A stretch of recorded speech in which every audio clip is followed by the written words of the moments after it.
This is a Buddhist Zen story to avoid bad luck in your life. A long time ago, when Lao Tzu lived in China, an elderly man lived in a village.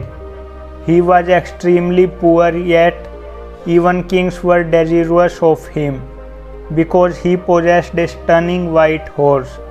Never before had anyone seen such a horse. King asked him for the horse and offered great rewards in exchange. However, the elderly man would say, "To me, this horse is not a horse. I think of him as a member of my family. How do I sell a member of my family?" He refused to sell his horse despite the efforts of his neighbors. He noticed out of the blue one morning that the horse was not in the stable. The entire village gathered and said, "You foolish man, we knew the horse would be stolen at some point. Furthermore, you are so poor that selling it would have been preferable. You could have gotten any price you wanted. The horse has now vanished. It is a curse and a tragedy. Don't go too far.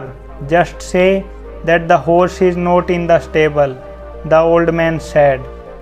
Who knows if this is good luck or bad luck? People laughed, thinking the elderly man was insane. He would have sold his pony and lived in wealth. However, he was living hand to mouth in wretchedness and destitution. However, a few days passed. The horse abruptly returned one night after 15 days. He had not been taken. He had disappeared to the wild. In addition to returning, he brought a dozen wild horses with him. Once more, the residents assembled, and they said with the rancher, "Wow, this is a best of luck. You are going too far again," the elderly man said. "Don't judge, just say that the horse is back and that 12 horses have arrived along with one horse. Who knows if this is good luck or bad luck?" This time the people didn't say anything, but they did know that a horse and 12 beautiful horses had arrived. With a little training, they could all be sold for a lot of money. The elderly man only had one young son.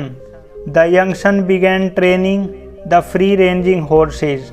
He fell from a wild horse while training the horse one day, breaking both legs. The people gathered repeatedly, and their verdict arrived so quickly. They stated, "Your sole son has lost his legs, and he was your only support in your old age. This is truly unfortunate. Don't go too far," the elderly man said. "Just say that my son broke both legs. Who knows if this is good luck or bad luck?" After a few weeks, the nation engaged in war with the neighboring nation.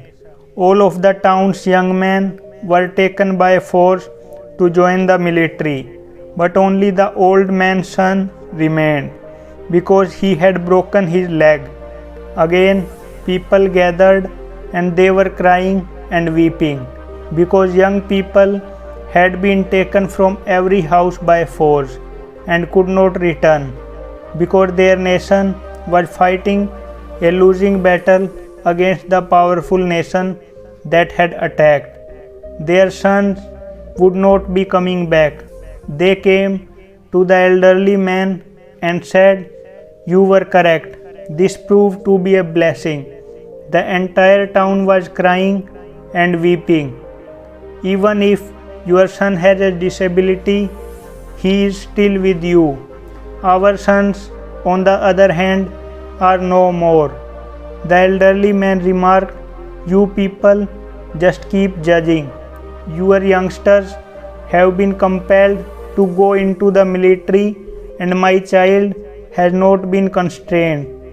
It is unknown whether this is fortunate or unfortunate luck. If we look at our own lives, we will see that we frequently try to control the things that happen to us by deciding what would be good or bad. At the point when things go as per our arrangements, we are thrilled. Yet when things don't turn out as we had trusted, we are emptied.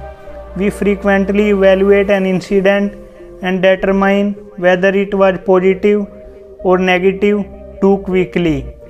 However, in reality, we are unable to determine whether an event was beneficial or detrimental. We never know whether an event will be beneficial or detrimental in the end. Just like in the Buddhist story, something that seems good now might end up causing problems or even heartbreak in the future. In addition, something that may appear undesirable right now may one day prove to be extremely beneficial. The elderly farmer is not being critical in this story. He simply accepts the situation as it is. He is composed and equanimous, and equanimity is regarded as the purest form of happiness. So if you have any desire to be consistently blissful in your life, then never rush to pass judgment on anything. Since seemingly irrevile to you today, perhaps tomorrow it will demonstrate out to be a best luck for you.